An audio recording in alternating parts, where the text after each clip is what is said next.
It's a great pleasure for me and an honor to welcome you to this session on responsible research, harnessing knowledge, resources for creating tangible social impact. Now, those are pretty loaded words, so we're going to try to unpack that and allow our distinguished panelists, 6 individuals, outstanding individuals, to share with us their experience from their various diverse university settings. I would like to, first of all, thank the organizers for pulling this together as part of the Universities of the Future, Building Institutional Resilience, Social Responsibility, and Community Impact in G20 countries, which is the theme of this summit. The theme of our session is responsible research, as I said, harnessing knowledge resources for creating tangible social impact. As you reflect on the meaning of this theme, the first question that I think might come to mind is, what do we mean by positive social impact? If you're teaching in the field of business and so on, the positive social impact, of course, is successful business enterprises. So what is positive impact? It can be profitability. In other settings, positive social impact can mean overcoming social inequalities and achieving social justice. So there's a variety of meanings that can be given to the concept of positive social impact, and we're going to hear from our panelists on how they interpret that in their relevant setting.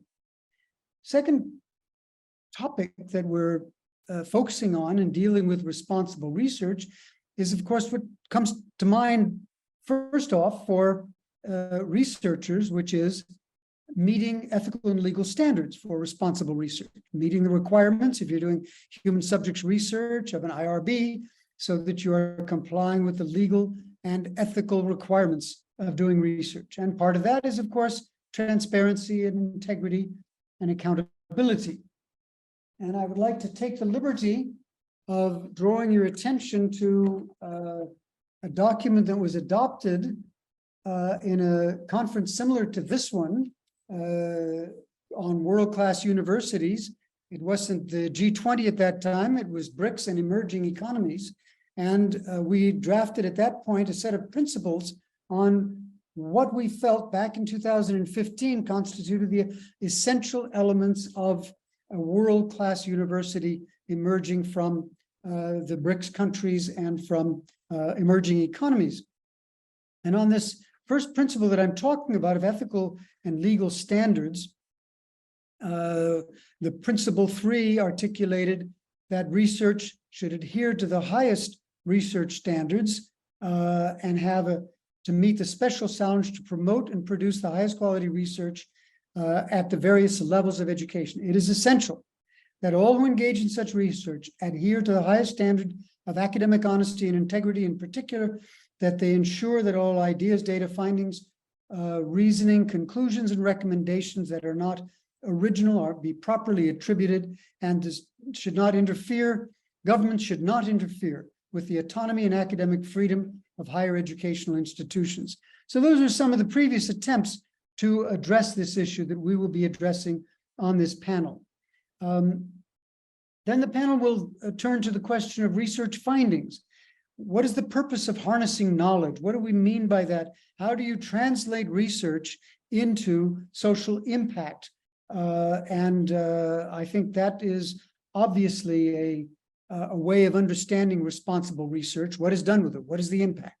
What is the intended impact? What are the unintended impacts that we need to be attentive to? And how do we make this research accessible and understandable? We all have our stories about the number of highly qualified researchers who produce a wonderful paper that is read by the 10 of us who work in that same field and by nobody else. So how do we make it accessible and understandable? And then this relates also to the way that research questions are formulated. What do we want to study? That should be probably at the beginning of this reflection. But what are the ethical impacts of the way we determine? And what are the factors that determine our research questions? Is it the funders that's going to tell us what to do? Is it what is likely to produce economic impacts that we're interested in, or are there other understandings of the social impact? So with those few words, I would like now to invite our panelists to introduce the theme as they see it. And I'm sure each one will do a much better job than I did in introducing it. So what I would like to do now is to invite our panelists one at a time to provide some introductory remarks and observations. And I will take the panelists in the order in which they appear in the program. Our first speaker will be Professor Agnes Nairn, who is the Pro-Vice Chancellor for Global Engagement and Chair of Marketing at the School of Management at the University of Bristol. Her field is that of ethics and regulation of marketing to children and vulnerable people. She's done amazing projects with the private sector, including Unilever and Coca-Cola, with the public sector, including UNICEF and the UN, the Brazilian Justice Ministry, and so on. So I am very much looking forward to Agnes's introductory remarks, and I'm pleased to give you the floor. Thank you very much indeed, Stephen. And it's wonderful to be at this event. Thank you very much for the invitation. I've very much enjoyed visiting your campus a couple of times, and I extend my invitation for you to visit Bristol as soon as you can. I'm delighted to be part of this panel because it's very, very close to my heart and has been, I think, for all my research career. It's also the core of the research that we do at the University of Bristol, which is located in the west of England, for those who don't know Bristol. Responsible research is the title, research that harnesses the right resources to create social impact that can be felt and touched and seen. I mean, there is a place for blue sky research, of course, so exploring ideas and experiments and hunches without really knowing what practical use there be. And I think at universities, we do also always have to leave a space for the chance to discover penicillin or Velcro or ChatGPT. But on the other hand, there are so many pressing challenges in the world, from climate change to social justice and loneliness. I think we do have to devote a lot of our research time to deliberately engaging in research for impact. So to me, there's two parts to this statement: harnessing the right knowledge resources on the one hand, and creating tangible social impact on the other. So for me, there's two aspects to the right knowledge resources. And I think the first is that these knowledge resources are to be found amongst the population on whom the impact is going to be made. So I'm the co-director of the Bristol Hub for Gambling Harms Research.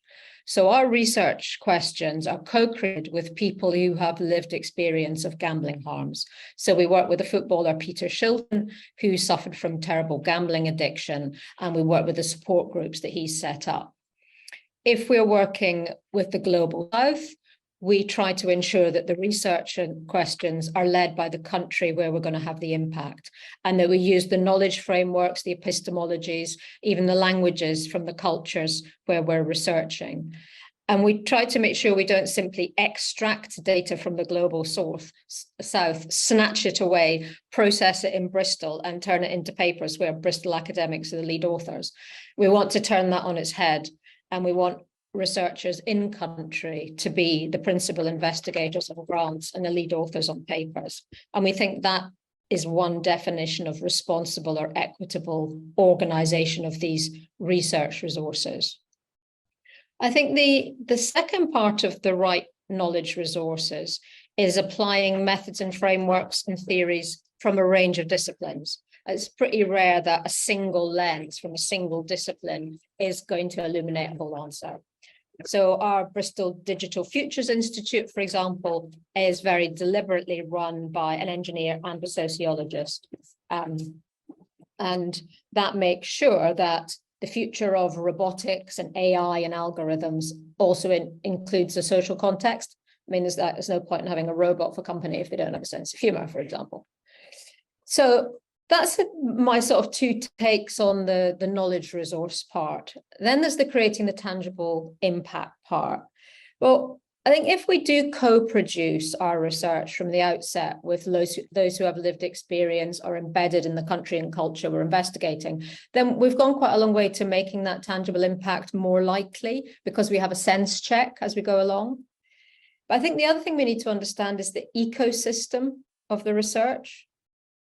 So if I take research that we've done, including in India, on age-related macular degeneration, which is a major worldwide cause of blindness, then the tangible impact is going to be cost related, because the drugs and the treatment have to be a low cost if they're going to affect millions of people. So we did work with the WHO, the Drug Controller of India, and the Indian Ministry of Health and Welfare to ensure that we could create an off-label treatment that was legally sanctioned and would put less of a financial burden on patients and blindness.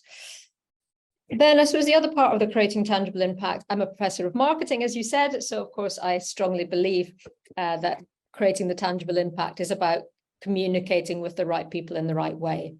In Bristol, we've got a unit called Policy Bristol that exists to turn our research into a policy brief so that we can frame our research in the way that's most useful to policymakers. And of course, we make maximum use of our marketing team and our social media to influence the right stakeholders in the right ecosystem, whether that's a government or a regulator or a whole network.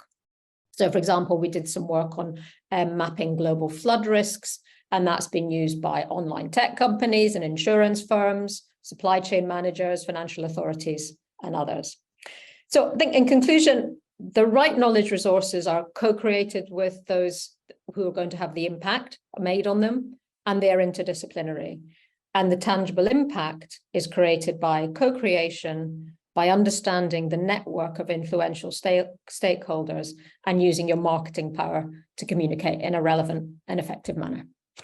So that's my starter for 10. Thank you.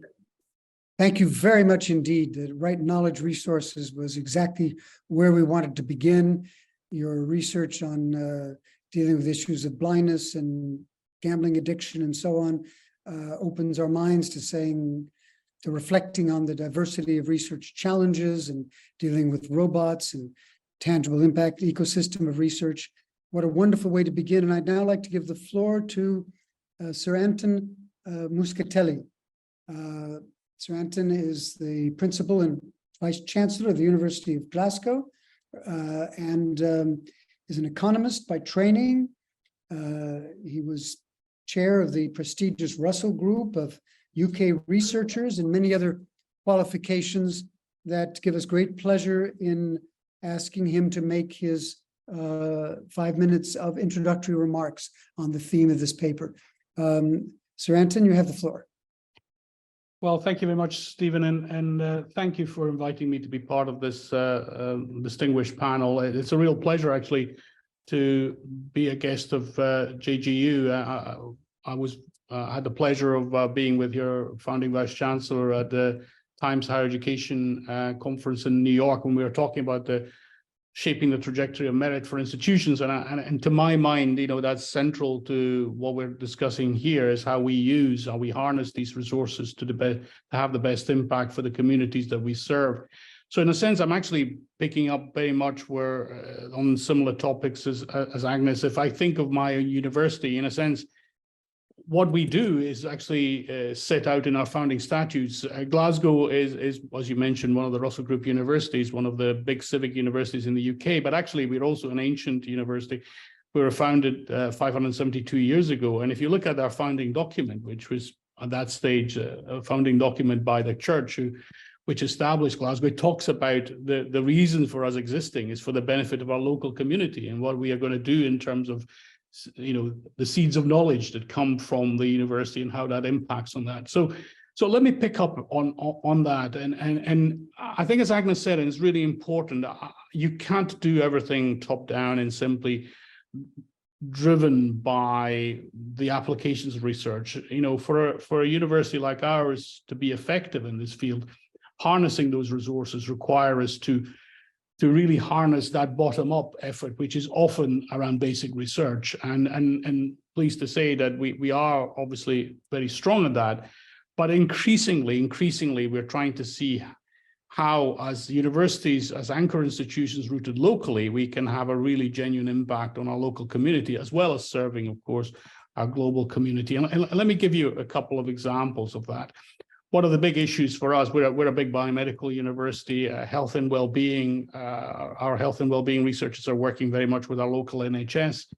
Glasgow, as a post-industrial city, suffers very much from many of the sort of chronic diseases that have come from that history.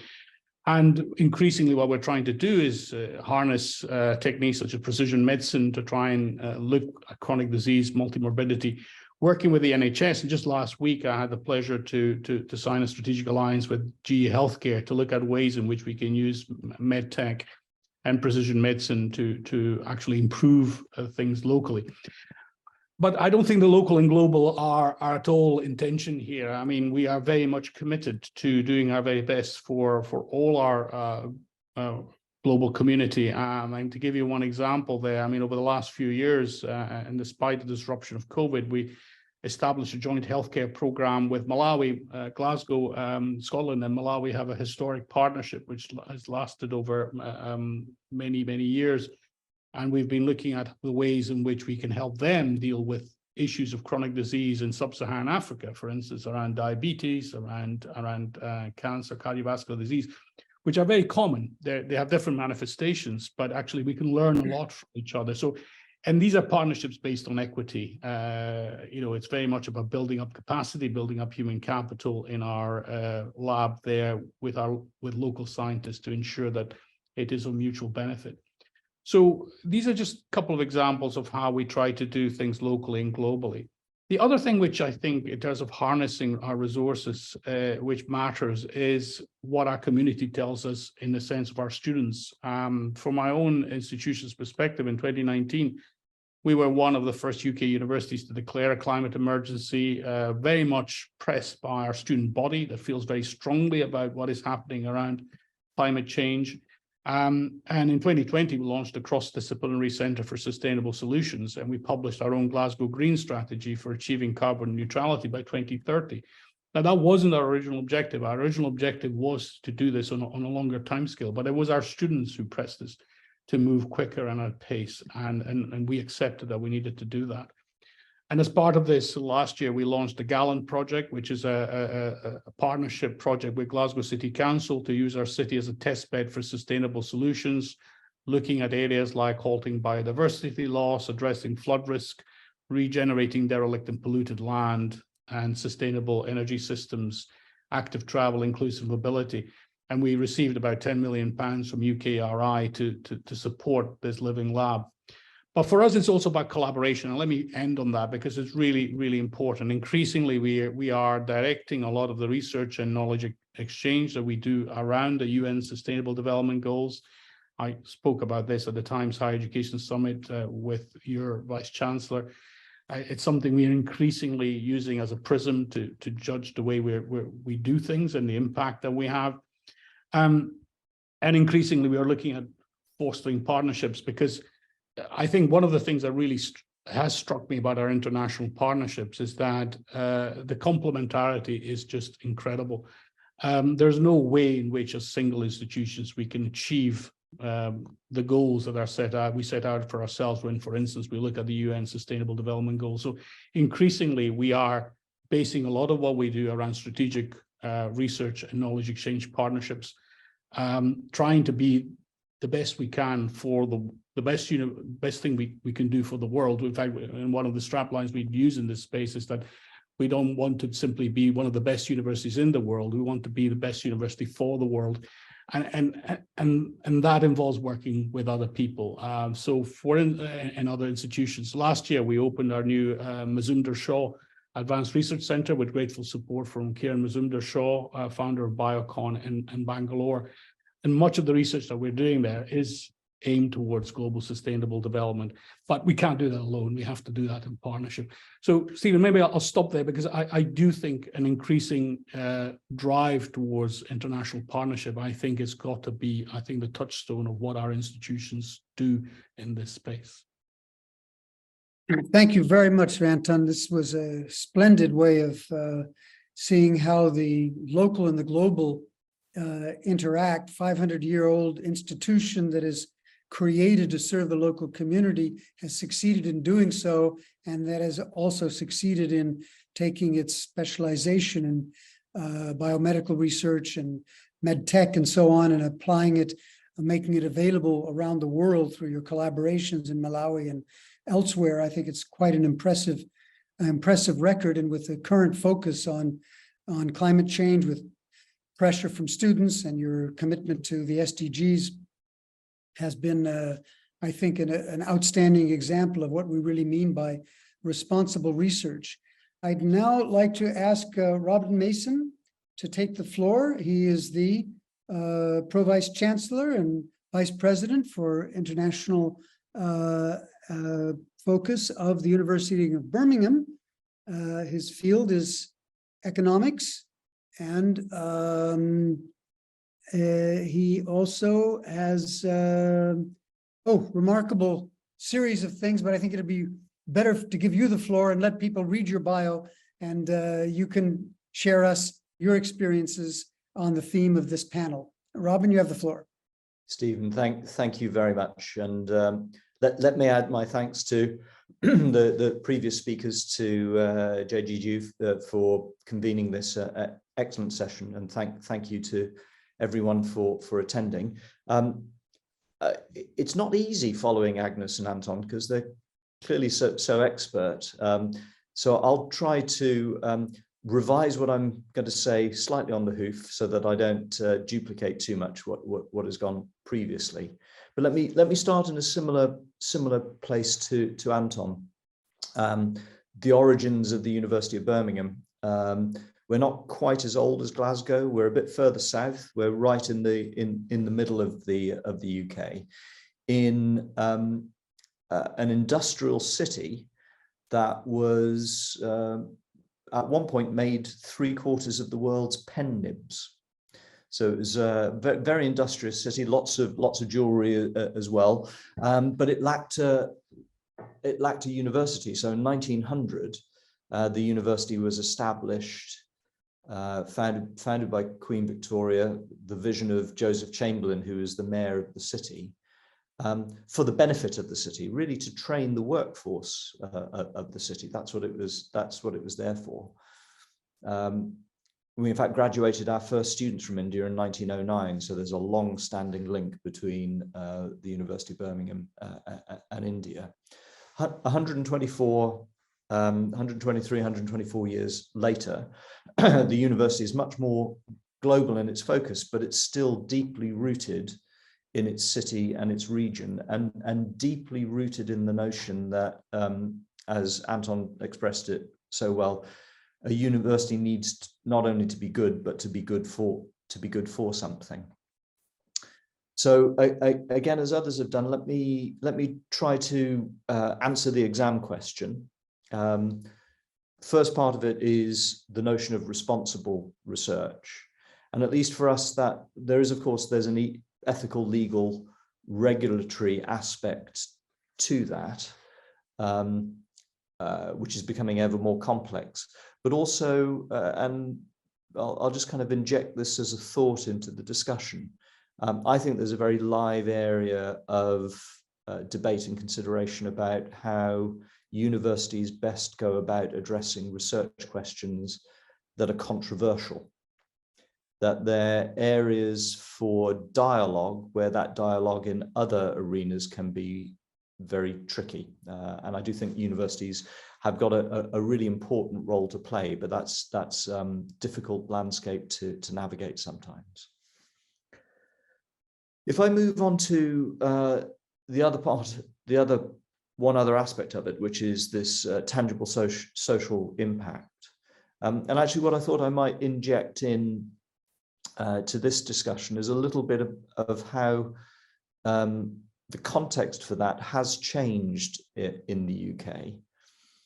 And I think quite a sea change in that was when the notion of impact was first incorporated into these periodic national research assessment exercises that are carried out in the UK. It's now called the Research research excellence framework. And the notion of impactful research first appeared explicitly there in 2014.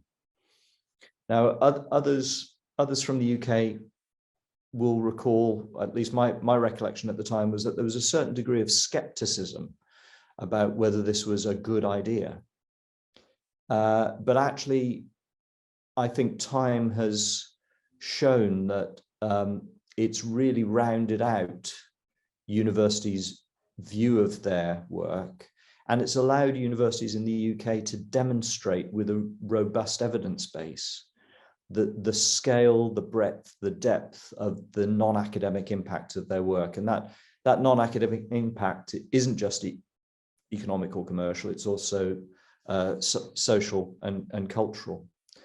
And indeed, at least at my own university, but I know other universities will tell us a similar story, it's led us to recognize a new type of academic, to create a new type of academic job for somebody who specializes in enterprise impact and engagement, so that those individuals can become full professors through that route. So I think that's led to quite a change in how universities in the UK view impact. All of us, of course, record in various ways the impact that we have. So my own university, the latest study that we've done, we estimate we add each year about 9,000 crore rupees worth of economic benefit through our research. So about £885 million a year. And the just in terms of economic benefit, the multiplier is 12. So for every crore invested in research, the return to the economy is around 12 crore. And what we're just about to do is expand that so that we're not just looking at the economic benefits. As you mentioned, Stephen, I'm an economist, so I do think they're important, but so are the social and cultural benefits that the university brings. So we're just in the foothills of doing that work. Let me say two other things, and then I'll hand back. And again, echoing what Agnes and Anton have already said, we use the fact that we're a global university to deepen our understanding of impact and extend the reach of it. And place really matters to us. So we are what we say in the UK, a civic university, so a university founded for the benefit of its city. And actually, we take that civic mindset of bringing benefit wherever we operate to the various parts of the world where we have significant presence. So we have a campus in Dubai, and an increasing focus of the research in that campus is absolutely to address local and regional needs and priorities.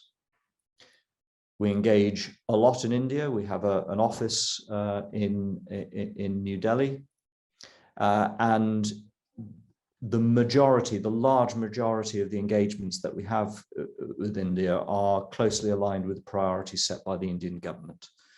Working a lot on rail and road and sustainable transport, so infrastructure. Public health, working with a network of more than 30 hospitals in both rural and suburban and urban India to develop low-cost interventions to improve surgical outcomes. Working with the state of Haryana to develop a centre of excellence on crop post-harvest management and sustainable cold chain. And we can tell a similar story in Brazil. We work on insect-transmitted diseases such as Zika, forest management, sustainable cities. And in China, in Guangzhou in particular, where we have a real focus, we've delivered health and exercise programs to over 60,000 school children and improved the safety and comfort of over 8 million people using the metro every day in Guangdong province. And we help train general practitioners there as well to ease pressure on city hospitals. So wherever we have a real focus, we try to bring that same civic mindset. What can we do for the benefit of the region and to reflect local priorities? And then To finish, again, to echo Anton, partnership has always been important, but we just find increasingly the scale of challenges, the scope of capabilities that you need, you can only do it in partnership, both locally, nationally, and globally. But since I don't want to echo Anton too much, I'll leave a thought, which is I wonder whether yet we have enough mobility, whether universities are sufficiently porous that we have real mobility of people as well as ideas between universities and other industry, government, and other organizations. And I suspect that's something that we could all work on and all benefit from, just becoming really much more porous, not just in terms of ideas, but in flow of people as well. So Stephen, I'll hand back to you now. Robin, thank you very, very much indeed.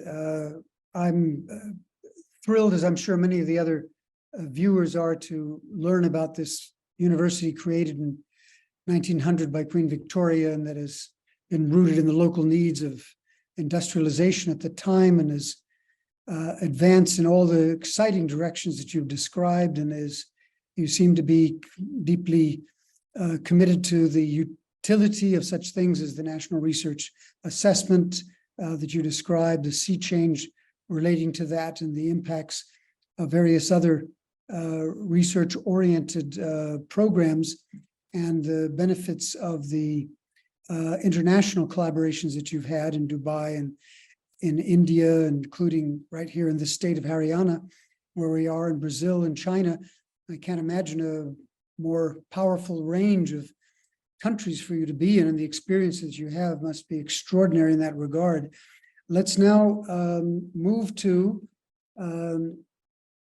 Dr. Bhushan Patwardhan, who has over 40 years experience in research and development in an area that is complementary to the areas that you mentioned, especially in India, and working in the area of public health in India, and particularly keen to draw upon the wisdom that comes from evidence-based Ayurveda and ethnopharmacological and drug discovery and development and integrative medicine, which is the focus of his work, that has allowed him to also serve as vice chair of the University Grants Commission and in the also additional chairman in charge of the Indian Council of Social Science Research of the government, and so many other functions that he's occupied and awards that he's won. So it is with great pleasure that I now turn the floor over to Dr. Bhushan Patwardhan. Thank you, Professor Stephen, for that wonderful introduction. Your introduction to the whole session was also exciting, and so the presentations by the other fellow speakers. I want to focus on the first part of the general theme of the session, that is harnessing knowledge resource, and the second part I will address a little later if I get time. Now, so about knowledge resource, I want to emphasis upon the credibility of the knowledge resource, and which is becoming more important in these days because of the explosion of predatory publishing and the academic integrity compromises. If one tracks the retraction watch, we know what is happening in the space of research and academic, which is really worrying. And particularly because this session or the overall conference organized by JGU is also connected to G20, and these issues are connected with many of the countries part of G20. I thought that I would raise that the beginning. While at University Grants Commission, we did work with Clarivate and came out with the document called Good Academic and Research Practices. So this good practices, which served as a good guide for the research students, and also another publication on research integrity, academic integrity. Both these are available on the university UGC's website. So I'm not going to talk about it more. But the point I want to make is, if you read this week's JAMA, in which John Ioannidis has written a wonderful article, in which he is talking about the rapid growth of mega journals. Mega brands in academic space have come out with many new journals, and a huge amount of fees are also being paid. While some of them are good, there are many journals which are of really doubtful credibility, and it is leading to a huge academic pollution, and which is slowly percolating in citations and sub-citations.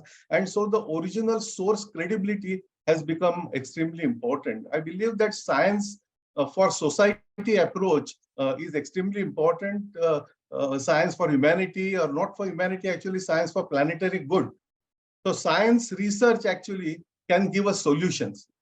These solutions today, we are focusing on sustainable development goals, or if I talk to my own area, it is about enhancing the universal health coverage and things like that. But then the scientific research leads to technology, and technology transfers, and technology transfers actually can result into some kind of an impact that comes through innovation. And I would like to quote here a wonderful work by Dr. R. M. Mashelkar, who was Director General of Council for Scientific and Industrial Research in India. He, with C.K. Prahlad, another management guru, came out with a wonderful paper in HBR called MLM, or Gandhian Engineering, more from less for more. So this kind of approach in scientific research is becoming extremely important, because we want to produce more, we have less resources, and why we want to use those resources for more people. So this kind of a Gandhian engineering approach, I think, is needed for the university research, especially when I talk about the university research culture. I think there is a huge scope to bring in new collaborations, new networks, and capacity building right from undergraduate level to get them involved in research. And the last point I wanted to mention, when we are talking about this research integrity or the credibility of knowledge, is we should not expect that every student, should go in research, because the moment we make research compulsory component, then the tendency is going for compliance, And because of this kind of a compliance attitude, a lot of dilution is happening in the original objective of the research. We are losing the sight and original objective of the research. And so again, I quote John Ioannidis, in the recent issue of Physiological Reviews. He's talking about, actually has written a systematic review for basic scientists, in which he is making a point that most studies, what we see today, are incremental in nature, which are actually trying to support the prior evidence and not necessarily disruptive or innovative in nature. And they are also many times non-reproducible. So this kind of a non-reproducibility, especially in clinical research, is raising serious questions all over. And I'm sure this is applicable to many other disciplines. So I would say that for the universities, focus on the integrity is extremely important. And therefore, in India, we have formed a consortium for academic research ethics known as UGC CARE. I would request those who are interested can just get into the UGC CARE website, and we are creating actually and maintaining a white list of scientific journals, which is a reference list. So these are some of the efforts which are being taken in India to bring in more robustness and more credibility to scientific research. The other part regarding creating tangible society and impact, from credible research. If I get time later, I will come in. Thank you, Stephen, for this opportunity. You're on mute. You're on mute. Professor Stephen, you are mute. You have to unmute yourself. Here I was talking away. All my wisdom is lost. I was speaking to the dead mic. So, Dr. Bhushan, I want to thank you very sincerely. I think the others will agree with me that you've performed an enormous service to us by taking the gloves off and coming right forward and telling the truth about the problems of credibility of knowledge, dilemmas of publishing, the opportunities that might arise with such initiatives as MLN, but at the same time, and the UGC Academic Consortium, Academic Integrity Consortium on the positive side. But on the negative side, you talked about mega journals producing some forms of pollution in knowledge and the questionable pressure to publish anything to get out there. And I noticed that it's a real challenge to universities. You cannot simplify the effort to advance the careers of academics by saying, publish, publish, publish. We want to see numbers. We want to see quantity rather than quality. And you challenge us very much in that regard. And I do hope we get to come back to some of these issues because you raised a number of really challenging issues. But first, I'd like to give the floor to Dr. V. Ramgopal Rao, who is the Group Vice Chancellor of Birla Institute of Science and Technology. And he was the director of the Indian Institute of Technology in Delhi. And he's won multiple prizes and has an extraordinary career as having been a fellow of the Indian National Academy of Engineering and Indian Academy of Science and the National Academy of Sciences and Indian National Science Academy and so on.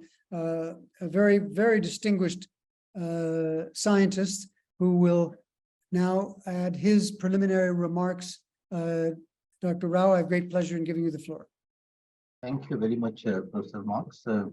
I will focus more on India, and I will also focus more on harnessing the knowledge resources for creation of tangible social impact in from the Indian context. India, if you know, as we all know, large number of people, 1.3 billion people, and we seem to have lots of problems in almost every area: healthcare, agriculture, security, environment. You take anything, I think almost all the world's problems seem to be in India. So we don't have any dearth of problems here. And if you look at our academic institutions, we have over 1,000 universities in India. And we are also ranked third for research now in the world in terms of number of publications. India ranks third. We are also doing good research. I mean, of course, there are issues which Professor Patwardhan mentioned, but we are ranked 7th for citations. So there is also a lot of good research happening. But our challenge is we are ranked 46th for innovation. So while we seem to be doing very well when it comes to publishing papers, but when it comes to using that knowledge to solve any of the societal problems, we are just nowhere on the scene. And even that 46th rank is because of some innovations that would have happened here and there. And to me, innovation is basically generating value for research. So when it comes to generation of value for research, we don't seem to be figuring very well. And that has become a national priority now. And our government is also pushing us very aggressively as to what can we do so that this research will become useful to the society. And we tend to, as academic institutions, we get to solve some of these problems that exist in the country. And I think, while I said there is a lot of research happening, one of the biggest challenges that we have is the relevance of this research, which is where, things don't seem to be all that well. And most of our research is, mostly based on what happens in North America or Europe kind of a thing. Everything is picked up from there, from the research journals, and we tend to publish a few more papers. That kind of research is happening plenty right now. And how do we orient those researchers to look at the societal problems and then solve some of these? While doing research, can you also develop solutions and use the startup route to get these solutions to the market? And that is where India needs to do much more. For example, the startup culture in India is picking up pretty fast. In fact, all over India ranks third in the world again in terms of startups. We are like over 100 unicorns. Almost every month we are creating a new unicorn kind of a thing. But most of these unicorns tend to be in the e-commerce space or in the fintech kind of space, none which is a technology-based kind of a unicorn, which is a concern that all of us have. So I think how do we therefore harness all this knowledge that is getting generated for social impact. I think that is where the new education policy that Government of India unveiled a couple of years ago, sets the tone right for what we need to do. And one of the things is having more multidisciplinarity in our institutions. While we are focusing solely on publishing papers, we don't tend to interact with each other all that much. And there is also not a single university in the country which can be called totally multidisciplinary. For example, you have top engineering institutions like IITs, but they don't have medicine faculty. They don't have bio, a strong bio kind of a thing. They don't even have strong humanities kind of programs. Of course, they don't have law and other kind of things. While we have very good science kind of institutions, they don't have strong engineering programs. That has been one issue. So now government is saying, can we create more and more multidisciplinary universities? So that's also something. And even the funding models in India are also very fragmented. Every ministry has its own institutions, which are focused on just very narrowly focused on what they wish to do. And as a result, the funding is also very fragmented. And even as part of the national education policy, the goal is to create National Research Foundation. And that National Research Foundation will basically fund problem-solving kind of research. And it will also bring multidisciplinary teams together to address specific kind of problems. There is a lot of latent talent. During the COVID time, if you have seen, some of the Indian institutions have done very well. I was heading IIT Delhi at that time. We had, during the COVID time, the world's most affordable RT-PCR kit. We had, the most affordable antigen kind of a kit. We had masks. We had multiple technologies coming out. I think that focused kind of an approach, a kind of a top-down planning is all what is needed to harness this knowledge that we are generating into something which is of social impact. I think the journey has begun now. Hopefully, if the new education policy or the national education policy implemented in the right spirit, I'm confident India will also become an innovator and we will improve, whatever standing that we have in the world. Thank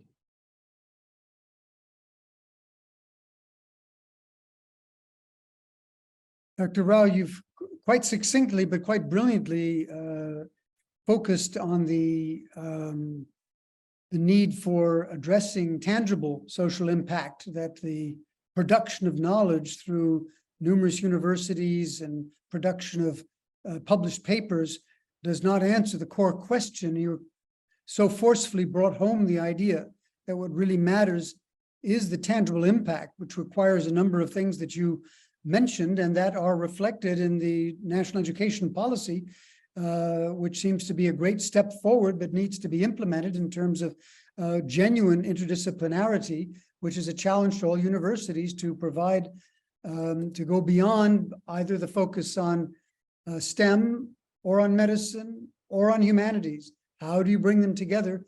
Of course, sitting here at Jindal Global University, I feel obliged, but with a certain degree of pride, to articulate here the Vice Chancellor's vision to do precisely that.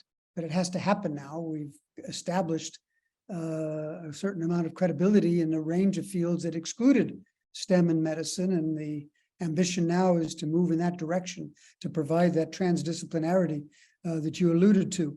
But the example of India is a very important one, to see how the bright minds and the well-trained people can provide a tangible social impact.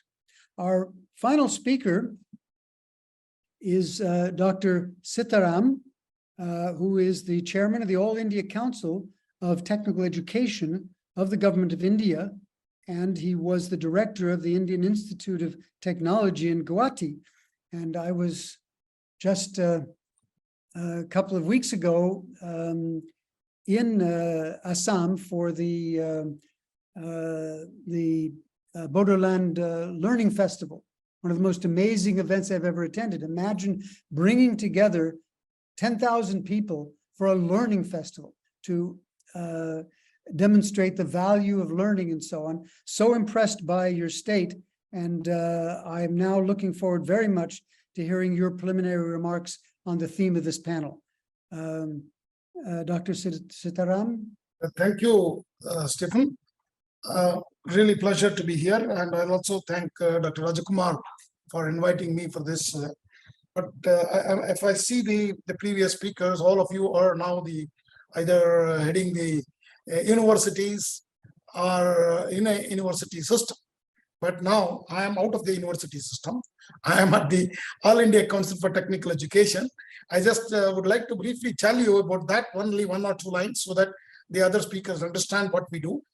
All India Council for Technical Education started in 1945, before independence of India, as a national apex body to conduct survey on the facilities available for technical education in the country.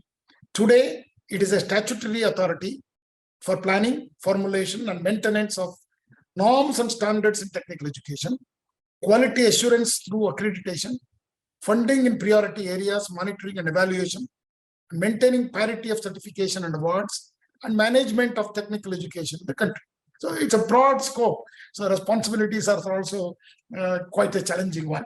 So as I will start with 1 or 2 of them, because at the given time, 5 minutes, we can't tell everything what we feel like. But I would continue on what Professor Ramgopal Rao started on innovation. And also I will focus it on the activities what our institute has done, that is All India Council for Technical Education, for creating an ecosystem of innovation in the country, research and innovation. And we do extensively support research activities, but not in the top institution in the country like IITs and IISc, but we derive the strength from them because they are our experts. Because we do not have a large number of people, but Faculty of Indian Institute of Science and Indian Institute of Technology will help us in creating such an ecosystem across the country. We have about 9,000 institutions running technical education in the country, so we support them. So in the innovation ecosystem creation, AICTE has established the Institutions Innovation Councils. Today, I can proudly say 7,000 IICs have been created across the country, which will adopt and implement the National Innovation and Startup Policy, which is also created by AICTE. So this network has grown to 7,000 plus numbers in a very short time, within 3 years. We only started at sometime 2018-19, and today I can confidently tell you, large number of students, faculty, and experts are forming the ecosystem, which enables across all the 28 states and 6 union territories of the country. Institution Innovation Councils in higher education ensures a multidisciplinary interaction and partnership approach. To create that environment, we have also created what is called as AICTE Idea Labs.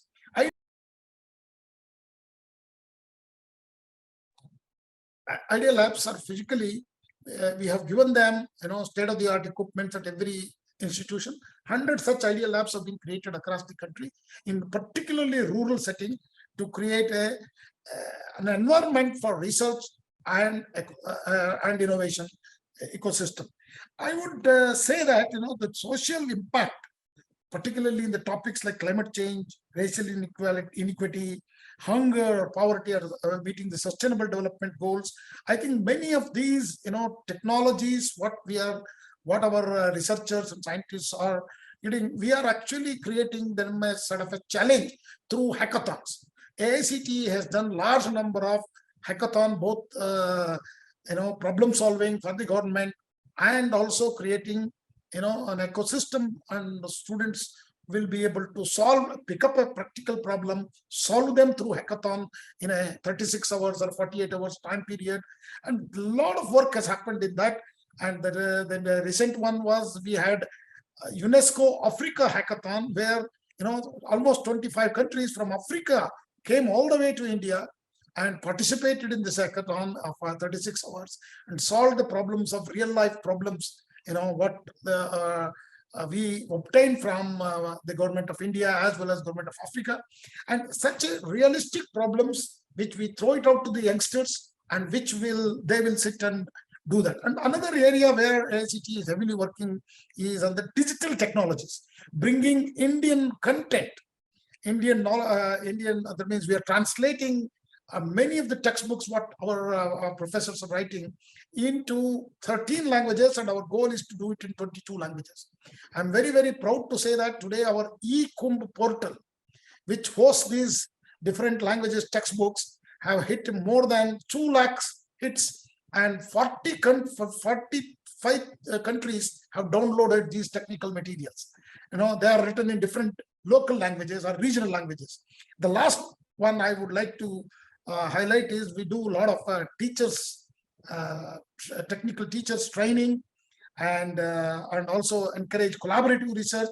And particularly in the emerging areas, we are heavily focusing our institutions in the semiconductors, 5G, and robotics, Internet of Things, and again, several of these topics we are going in. Last but not the least, we are also taken up a challenge of identifying Indian knowledge system, which is hidden or forgotten for a long time.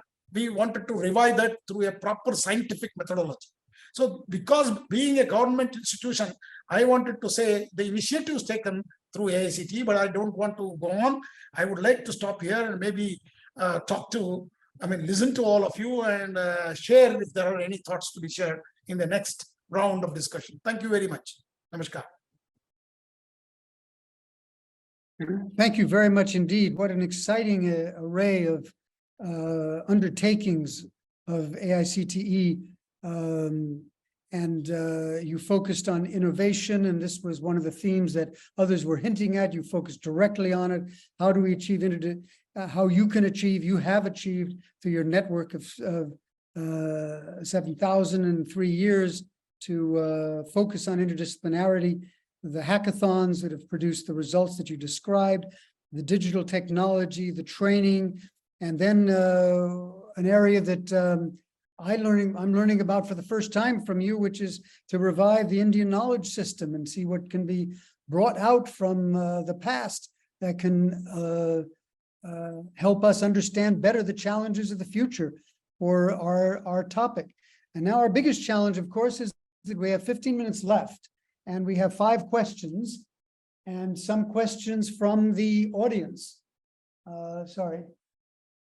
Oh, we can go to 5. Okay, we've got a bit more time, but what I would like to suggest that we do, as we look over the questions that we put together to stimulate our thinking, the first obvious realization that comes to my mind as moderator is that you have brilliantly addressed each and every one of these questions in one way or another.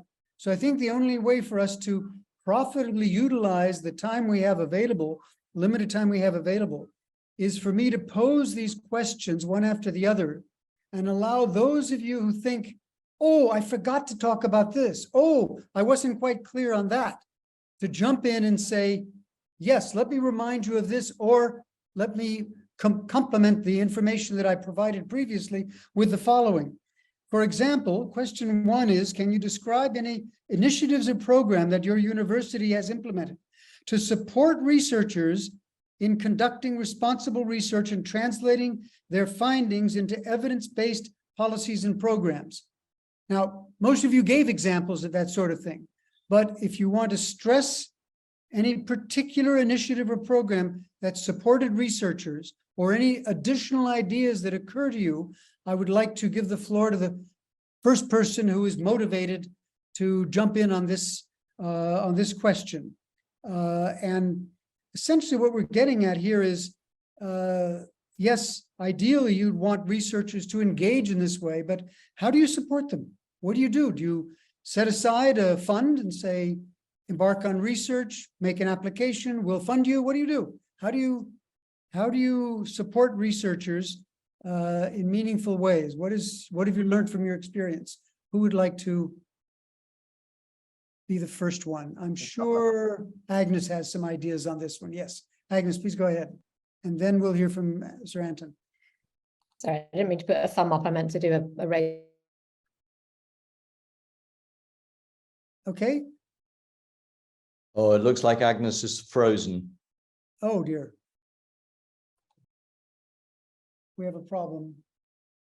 Clearly, our early career researchers Yeah. are supported in a number of ways through seminars, through particular funding streams for the early career researchers. So that's one of the things we've done is we've created a post to address this in particular. I think the other thing we've done is we're just co-creating a charter for particularly working in partnership between the global north and the global south, starting in Africa. And we have the main networks of African universities already supporting this charter, and that will come up with a guiding set of principles on how to do responsible and equitable research. So they're two of the things that we've done to support researchers to do this kind of research. Thank you. That's terrific, Agnes, and I'm glad that you mentioned the focus on the global north and the global south and early career researchers, because what you alluded to previously is what others tend to call decolonizing research. And I think that's on the minds of all of us of how do we address in meaningful ways the domination of the global north over the tools of research, the access to the journals, the access to the funding to carry out research. And that seems to be something that you're addressing. And then your charter principles is another way that I think is that we can draw from. Let me ask Robin, if you'd like to share with us your thoughts on this question. Certainly, but apologies to Anton, because I think his hand up went up before mine. Oh, I'm sorry. That's okay. My fault. I didn't see it in time. He'll get his revenge subsequently, I'm sure. I'll be really brief. Three things, I think. Giving academics the time to engage in work that's impactful. We always want more money, but actually the thing that is scarcest is time. So actually recognizing impact and engagement work as part of what an academic does and creating time for that, I think is really important. Recognition. I mentioned earlier, we've created a career pathway for people to go all the way through to full professor through this sort of activity, but we also do smaller acts of recognition, which seem to go an awfully long way. So impact awards, founders awards, just celebrating impactful work. And then, yes, it does require a small amount of resource, but not a very large amount of resource in our experience. So there are small amounts of funds to support. But I think I'd almost put it in that order: time, recognition, and then resource. It's an extremely succinct way to put it, but there's a lot behind that researchers do need the time to carry out the research. The recognition spurs them on. And what will surprise many people, certainly in the United States, is that availability of funds comes last, whereas in many institutions, it's the scramble for the funding that makes a difference. And having personally sat, and excuse me for jumping in and sharing some personal experience, but I've sat on committees of appointments and promotions and so on, and seen the importance that attached to, you only raised $5 million? I thought you'd be getting the $10 million grant on this one. And dear, I think we might have to postpone your promotion until you can raise. I'm exaggerating, of course, but there are other institutional settings where the funding does not ranks a little higher than third. But thank you so much for that clarity. And I think Anton is next. Sorry to make you wait. Not at all, Stephen. I'll mention 2 or 3 mechanisms which we use as well. I mentioned our Advanced Research Centre. Now, a lot of universities around the world have developed multidisciplinary buildings. I think what we've tried to do through the ARC, however, is something which genuinely spans all the way from the arts and humanities and social sciences, all the way through science and engineering to biomedicine. So it's pretty, it really covers the whole span. And we've appointed theme leads. We've also said that these 5 themes that are currently covered by our Advanced Research Centre will not always remain the same, although clearly you'd expect to give people some time horizon to deliver. and that, of course, comes with, that comes with resources, essentially, that, physical resources, but we are already seeing that physical space makes a difference.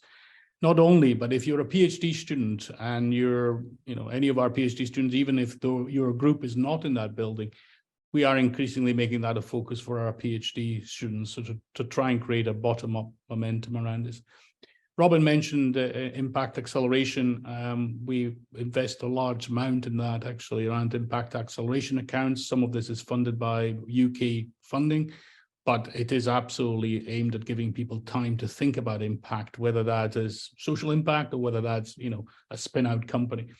And then finally, one of the things we have done for a number of years, and it is usually successful, a lot of the impact happens, as we've discussed, in interdisciplinary spaces. So we have a lot of postdoc fellowships, which are deliberately, we call them our Lord Kelvin Adam Smith postdoc fellowships.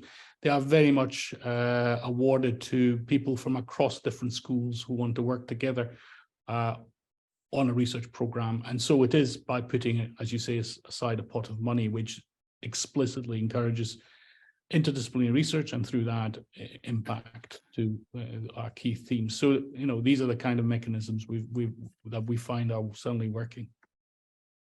Terrific. So Advanced Research Center and physical space and impact and postdoc fellowships, all wonderful tools that can help advance the research agenda. And now I apologize if you raised your hand in a different order, but I think the next one that I can give the floor to is Dr. Sitharam. Thank you. I just want to take a minute only of you, because you mentioned you didn't know about Indian knowledge system efforts of All India Council for Technical Education and also the Ministry of Education of Government of India. So I just want to give, we have established 76 IKS centers in the country, okay? And we have given funding to 210 transformational research projects. Call went to all the investigators in the country and all kinds of institutions. And we have also making an attempt of virtual IKS innovation hubs we are creating. And in higher education initiatives, we have supported 4,000 internship for undergraduate students. And we have conducted 75 workshops in the Indian knowledge core, whether it is in metallurgy or, specific areas. And we are also slowly penetrating this into school education initiatives, where we developed 75 reference papers for school curriculums to discuss, debate, and see whether they can adopt. Thank you. Wow. That's a tremendous amount. It's the scale of that is enormous, and that's what it takes. It takes a government that is committed to education and research to be able to prioritize in that way and make a difference. And now I would like to ask Professor Rao if you could share your thoughts with us. Just wanted to share one initiative we had taken at IIT Delhi. We started a program called FIRP, Faculty Interdisciplinary Research Program, because everybody wanted to collaborate, but they never had any motivation to do so, unless they want to go out and start interacting with somebody outside of their comfort zone or discipline. So what we did was we basically started giving people some seed grants. The seed grants are sufficient to hire a PhD student or a project staff for a period of a couple of years.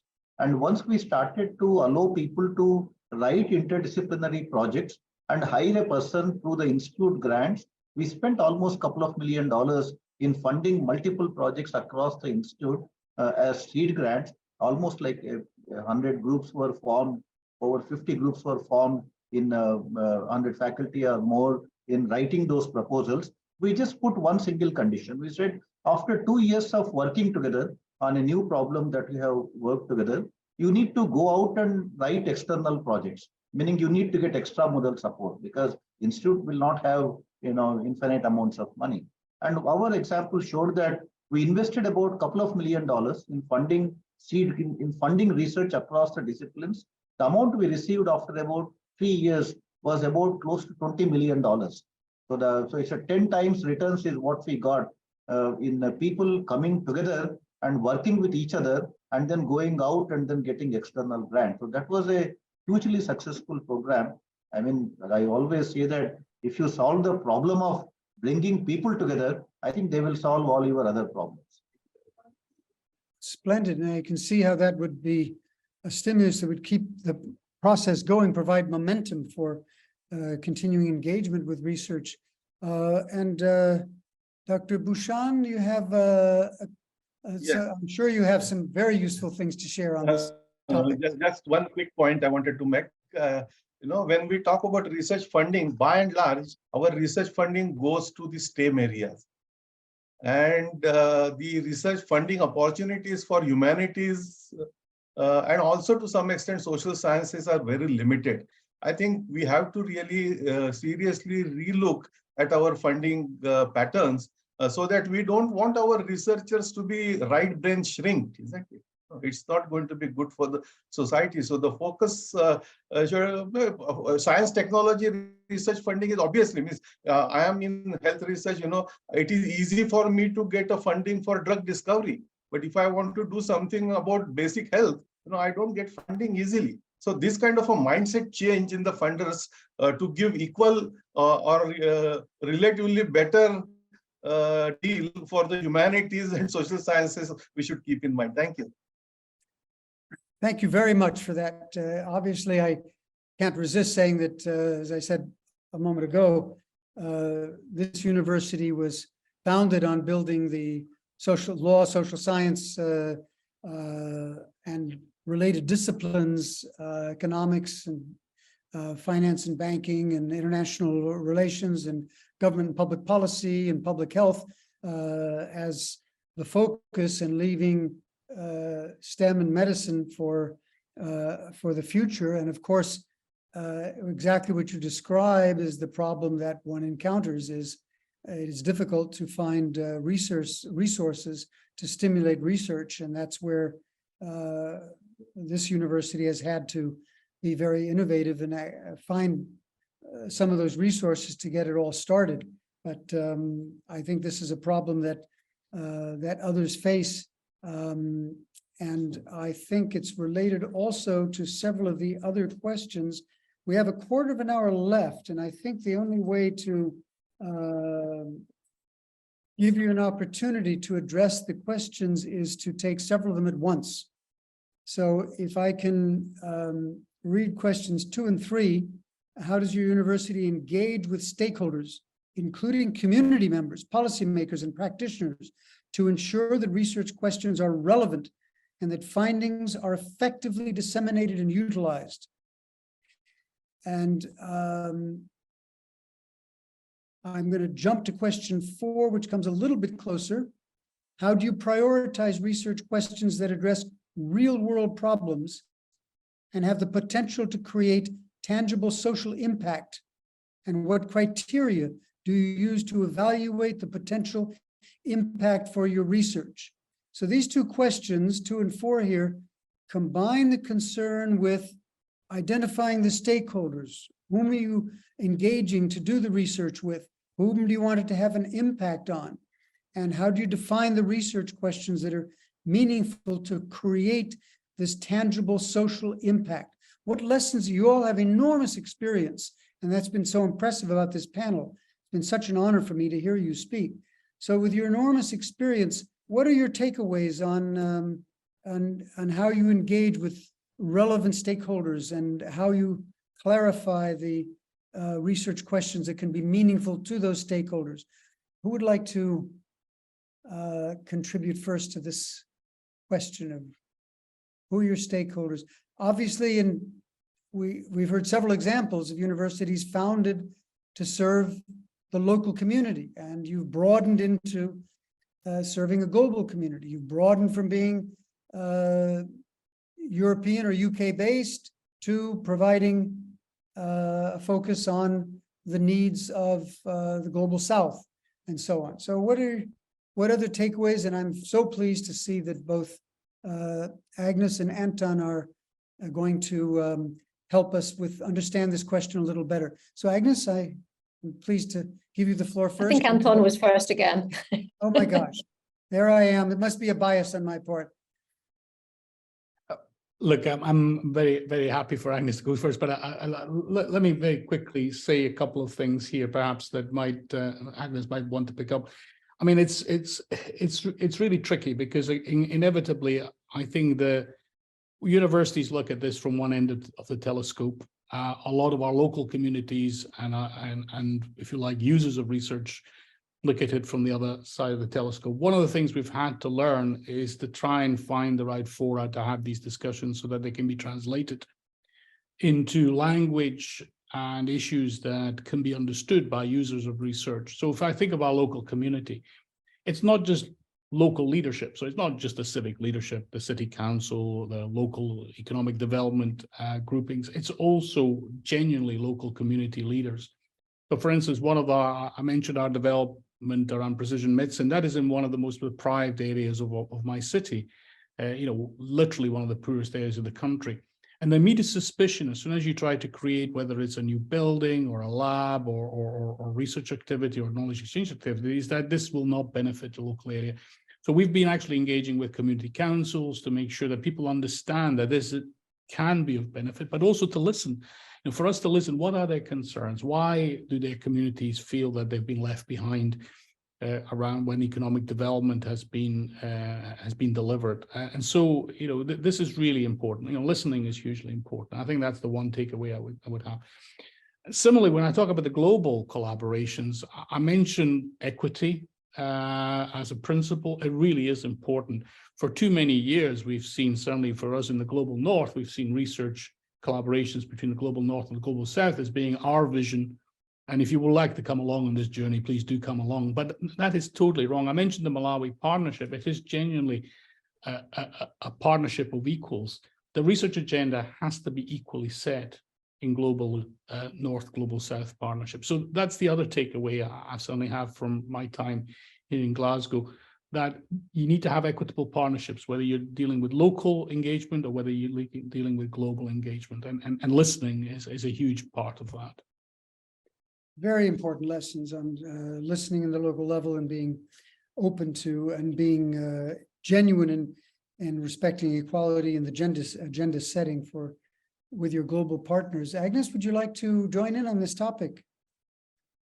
Yeah, thank you, Anton. I mean, Bristol is also a civic university. We're about to build a new campus in the most deprived area of our city, which is going to be a sort of high-tech campus. So absolutely getting stakeholders to listen to each other is important. And I think it's not just getting local stakeholders to listen and understand other people's points of view, but also it's an interdisciplinary matter. So if you're trying to get a mathematician to talk to an art historian, to talk to an engineer, we don't always talk the same language. And one thing I've found very useful in setting up our Bristol Hub for Gambling Harms Research is there's people from every single faculty.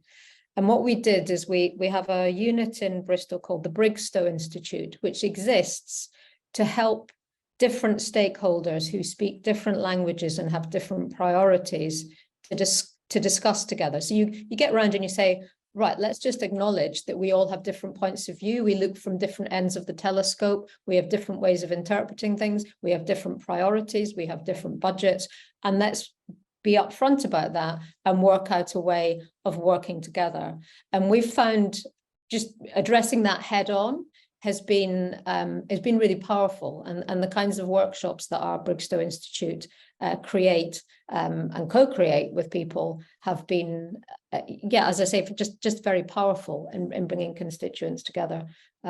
So yeah, I would encourage others to tackle it head on. Really, we don't automatically understand each other just because we're talking to each other. Very good. So two very relevant initiatives: your new campus in a deprived area, and the Brickstone, was that a Brickstone Institute you call it? It's BRIGSTOW, named after a person. Oh, Brickstow. Okay, Brickstow Institute. Terrific. All right. And Dr. Rao, would you like to join in on this topic? The topic, particularly prioritizing the research problems. I had once done an informal survey among my colleagues and all that. I just looked at how many of our PhD student problems get picked up from different sources. where do these PhD problems originate? At least my survey showed that up to 85% of these problems originate in library. You know, a student goes to library, does a literature review, finds a problem and solves it. So that is how most of the research problems are picked up, you know, through reading research papers and all of that. So we said, how can we change, you know, that behavior?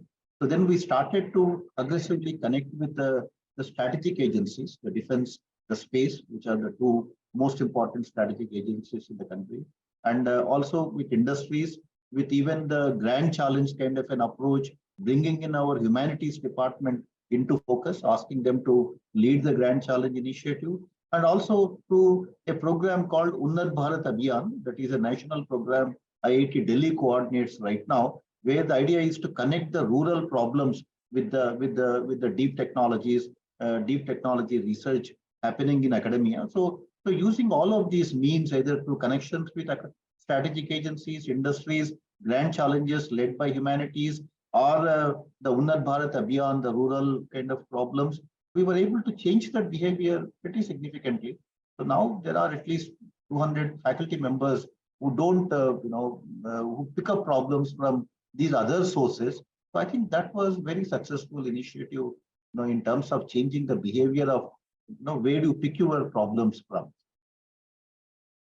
Excellent. And that's the first time in this panel that we've actually addressed head on this issue of the research definition of the research question and so on being kind of contrived by reading the literature and coming up with something and saying it, rather than identifying needs in the community that can be addressed. And you have successfully found 200 faculty members to find other ways of finding their research questions. And does anybody else want to jump in on this question before I get to the final two in the few minutes remaining? Because of course your answers to these questions overlap with the final two issues, but I wonder if anybody has any final thoughts on the following. How does your university support interdisciplinary collaboration and cross-sector partnerships to address complex societal challenges and promote responsible research practice? And how do you communicate your research findings effectively to a wide audience, including non-experts? And what strategies do you use to ensure that your findings are accessible and understandable? In a sense, that putting these two questions together creates a special challenge, because if you're going to be interdisciplinary, you're engaging in people to embrace the concepts and language and analytical tools of other fields, complicating the issue. And the other question is, how do you make this understandable to people who might not be trained in these disciplines? So how do you balance it? Are you speaking to the converted? Are you able to engage in interdisciplinary collaborations that really address issues that would not be adequately addressed without that collaboration? And once you've done that, what do you do to get beyond a complex report that only some technicians or technocrats or specialists will read? How do you make it something that the general public will benefit from? Do you have any experiences to share on those two dimensions of the problem of research, of responsible research, our theme? Who popularizes the, oh, there we go. Okay, Robin, please take it away.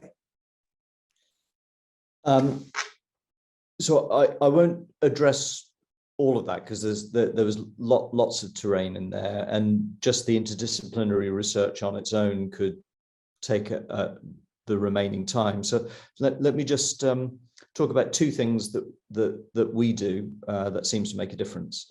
One is that we have a pattern of what we call policy commissions, where we identify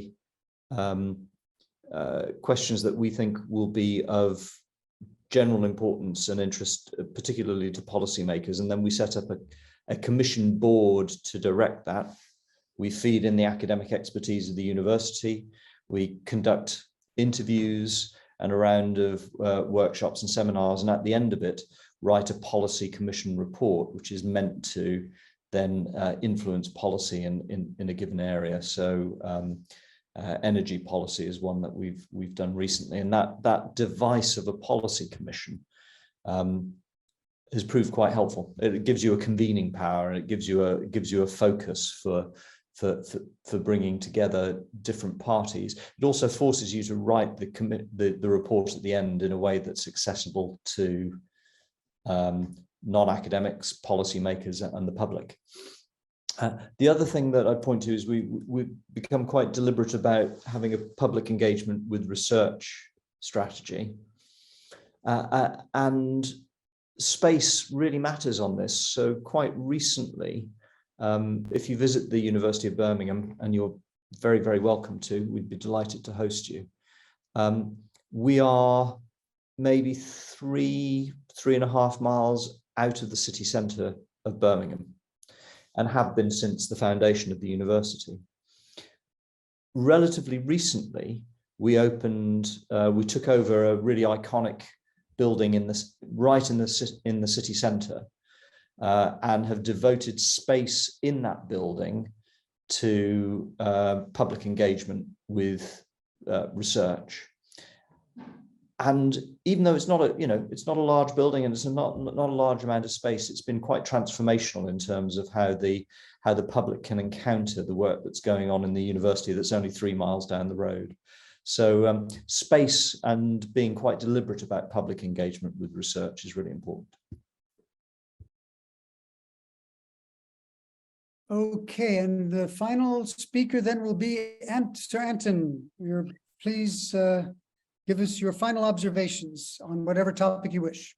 Well, it was really mainly about how we communicate, because I agree with you. I think it has to be an important part of how we're trying to do things differently. And Robin's intervention actually really did trigger spaces and how we use them. We've done something very similar in our Advanced Research Centre, and indeed, we've tried to move to a system where all our research buildings, the ground floor level is effectively open to the public, and that's what we use for science engagement. And when we first opened the building, we did something very similar to what Birmingham is doing with its city centre work. The new building is located in a public square, which we created.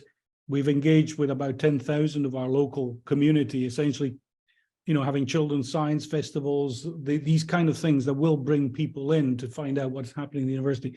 But I don't think you can really rely just on that. I mean, I think there's a really interesting question about how we communicate, because researchers are used to communicating through journals, to talk to each other.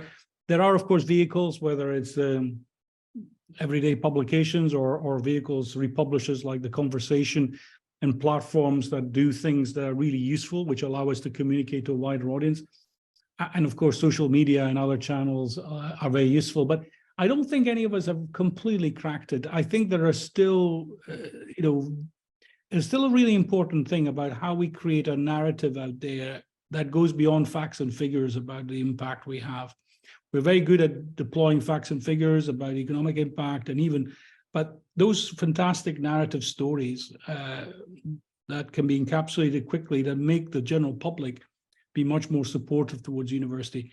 I think we constantly reinvent ourselves in that space. It's a really difficult one, because we constantly have to justify the public funding that we receive for our research and impact. So I think that is a key issue, and I don't think anybody's got a magic wand in that particular space.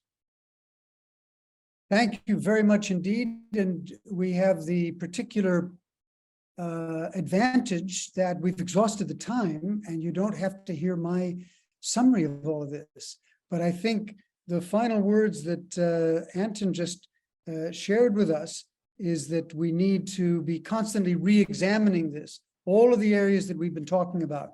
We've had wonderful experiences. I think the array of experiences that you've shared has provided examples that can inspire other universities participating in this university summit to draw upon your experience and do better, and to enhance the opportunities for research to address meaningful questions, to have meaningful impact, to be of value to the audiences for which they're intended. But it is something that requires constant re-examination and reinventing. and your sense of innovation and invention has inspired me. We are at 3 minutes over time, which gives me a chance to say to everybody, namaskar, and thank you very much for participating in this wonderful panel. Namaskar, namaste. Thank you. Namaskar. Thank you very much indeed.